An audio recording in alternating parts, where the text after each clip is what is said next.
Bonjour, dans cette vidéo, on va voir comment trouver tous les diviseurs d'un nombre.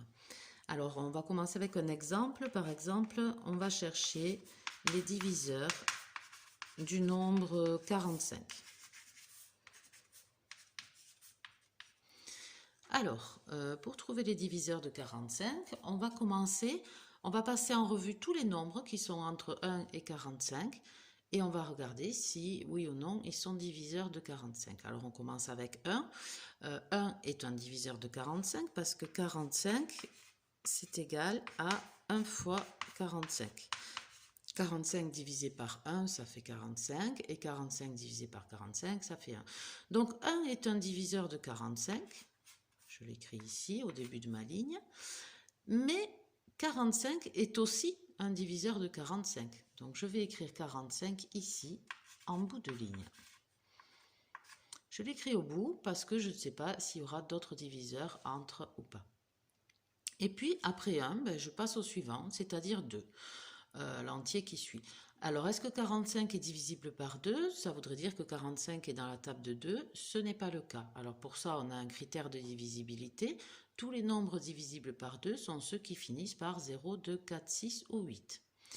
Donc 2 n'est pas un diviseur. Je passe au suivant, c'est 3. Est-ce que 3 est diviseur de 45? Pour ça, j'applique aussi un critère de divisibilité. C'est on fait la somme des chiffres. 4 plus 5, ça fait 9. C'est dans la table de 3. Donc 3 est un diviseur de 45. Alors, je cherche donc la multiplication par 3 qui donne 45 et on trouve que c'est 3 fois 15. Ça signifie que 3 est diviseur de 45, mais 15 aussi. Donc 15, je l'écris ici au bout. Et puis je continue avec le chiffre 4. Est-ce que 4 est diviseur de 45? Ben non, parce que dans la table de 4, il y a 40, il y a 44, mais il n'y a pas 45. Est-ce que 45 est dans la table de 5? Ben oui, 45 c'est 5 fois 9, donc je l'écris 5 fois 9. Ce qui veut dire que 5 est diviseur de 45 et 9 aussi. Je continue. Après 5, il y a 6. Est-ce que 45 est divisible par 6? Ben non, ça tombe pas juste. Dans la table de 6, il y a 42, il y a 48, mais il n'y a pas 45. Est-ce qu'il est dans la table de 7? Non plus. 7 fois 7, 49. Alors, il n'y a pas de critères pour 6, pour 7, pour 8. Est-ce qu'il est dans la table de 8? Non plus. Dans la table de 8, il y a 40, il y a 48. Et puis après, j'arrive au nombre 9. Sauf que le nombre 9, je l'ai déjà écrit. Ça veut dire que j'ai terminé de tester tous les nombres. Quand on arrive à celui-ci, c'est qu'il n'est plus la peine de tester les autres puisqu'ils auraient eu un diviseur associé avant ici. Donc voilà, ma liste des diviseurs de 45, c'est 1, 3, 5, 9, 15 et 45. Donc ce nombre, il a 6 diviseurs. Voilà. On va prendre un deuxième exemple. On va prendre les diviseurs du nombre 11. Alors, les diviseurs de 11, on peut déjà mettre 1 et 11. Alors ça, c'est vrai pour n'importe quel nombre, hein.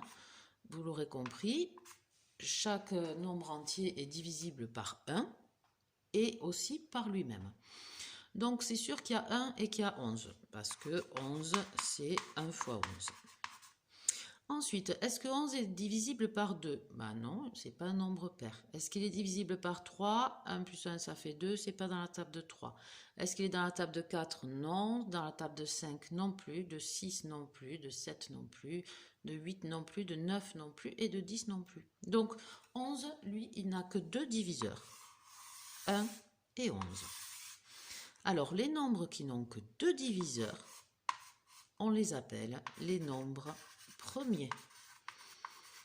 Ce sont les nombres qui n'ont pour diviseur que 1 et eux-mêmes. Alors, par exemple, si on prend le nombre 2, il est premier parce qu'il a pour seul diviseur 1 et 2. Le nombre 1, lui, n'est pas premier parce qu'il n'a qu'un diviseur, c'est 1. Donc la liste des nombres premiers, elle commence à 2. Je vais vous écrire le début ici. Il y a 2, il y a 3, il y a 5,